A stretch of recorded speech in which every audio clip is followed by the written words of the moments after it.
Chair, tell me a little bit about the session today. What did you learn from the meeting? Well, there were a lot of questions. I think people are really interested in being engaged in the community. There were a lot of questions about transportation, about property taxes, questions about how people can get the services that they need.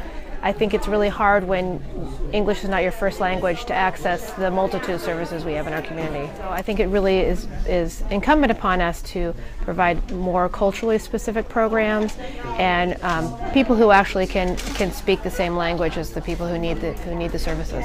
Yeah, I have the question about for the grandchildren's school, and I have the property tax. I've been living in Multnomah for 40 years, so I don't want to sell the home, and I don't want to move anywhere except stay where I am. And I'm getting too old, and the taxes getting so high for me to stay in my home.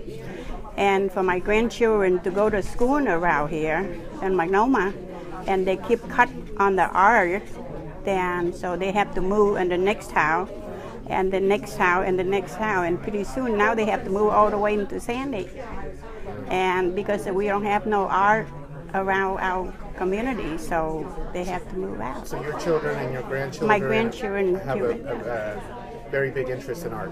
Right. And so they're moving to different schools. They move to different schools so they can have the music and something for the art for the kids to grow into it type thing. So. And how was her response? How did you feel? Well, for us to express our feeling and thinking, and maybe we can be able to get help, and hopefully she can be able, we understand, the budget cut, but the thing is, the children is our future too, and they need the life.